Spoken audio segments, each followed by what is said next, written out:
kuanzia sasa kwenye dua, kwenye maombi yako unapofanya, iombee Tanzania, liombee soka la Tanzania. Yes, bwana, kuna hii issue ambayo imeibuka ghafla ikawa mjadala mkubwa kwenye ardhi ya Tanzania inayohusu soka la Tanzania, ni wapi linatoka na ni wapi linakwenda. Siku chache zilizopita tumeshuhudia maamuzi ya dabi ya Kariakoo yakitoka kuamliwa na kiongozi mkubwa, kwa sababu picha ambazo zilisambaa kwenye mitandao ya kijamii zikiwa na viongozi wenye influence na Mheshimiwa Rais wa Tanzania, ndipo zilipotoka taarifa baadaye ikatolewa na shirikisho la mpira wa miguu kwamba dabi imepangiwa tarehe nyingine na tarehe 25 ya mwezi Juni. Sasa taarifa za uhakika ni kwamba shirikisho la mpira wa miguu FIFA, watu walikuwa wakihisi labda ni matani au ni haina serious, ni taarifa tu za kuzusha kwamba labda watu wanataka kutikisa kidogo, lakini ukweli ni kwamba taarifa za FIFA kutua Tanzania maofisa kufanya uchunguzi wa soka Tanzania ni za kweli. Taarifa hizo tayari zimeshapokelewa na uchunguzi unaanza haraka na mara moja kwa ajili ya kuweza kutambua ni nini ambacho kipo nyuma ya soka la Tanzania.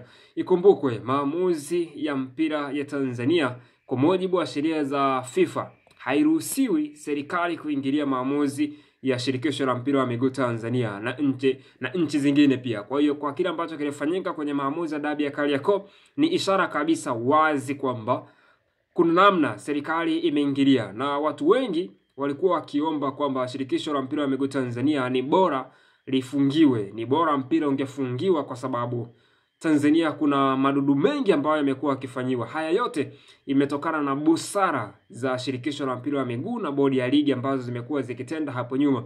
Imefika wakati sasa watu wamechoka busara, wanataka kuona haki ikitendeka.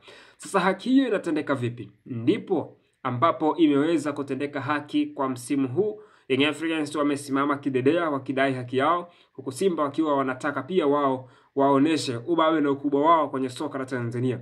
Mwisho wa siku wote wameferi, hasa Simba Sports Club, lakini pia mimi sioni kama Young Africans wameweza kufaulu kwa kiasi kikubwa, japo wengi walikuwa wakiimba kwamba wameukomboa mpira wa Tanzania. Kweli kwa maana nyingine wameukomboa, lakini kwa hiki ambacho kinakwenda kuikuta Tanzania kiliwahi kuwakuta ndugu zetu, majirani zetu wa Kenya, kwa sababu walifungiwa kutokujihusisha na mpira, mashirikisho yakawa yako chini.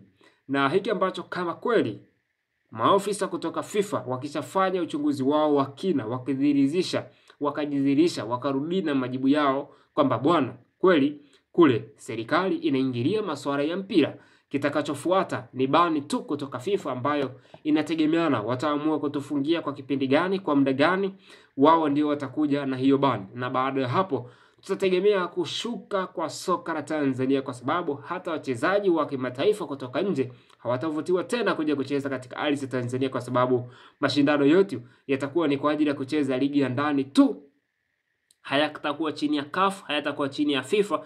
Kwa hiyo ni mashindano ambayo yatakuwa yako chini kabisa, kiasi kwamba hauwezi ukavutia tena professional players kutoka mataifa ya nje, kutoka kwenye ardhi ambazo zimejaliwa vipaji na talenti kubwa kama ilivyo kwa sasa kwa Simba Young Africans, Azam FC na klabu zingine kama Singida Black Stars. Zimesheheni mastaa ambao wana uwezo mkubwa, ambao wamekuja kuipa ubora ili kwa Tanzania bara na kuweza kufanya iimbwe nje ya Tanzania na kimataifa pia. Kwa hiyo basi zinapaswa kuzidishwa dua kubwa zaidi.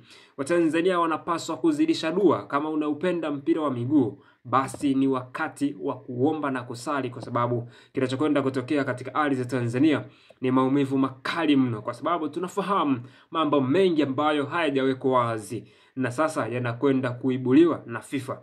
Na FIFA yenyewe haina mjadala, kitakachokuja ni bani tu kwamba kuanzia leo Tanzania imeondolewa kwenye mashindano yote ambayo yako chini ya FIFA, na itabaki tu kuwa wanacheza ligi ambazo kama kujifurahisha. Kwa hiyo ni kitu ambacho watu wengi wasingependa kukiona. Ndio maana tunarudi hapa kusema kwamba kuanzia sasa kwenye dua, kwenye maombi yako unapofanya, iombee Tanzania, liombee soka la Tanzania.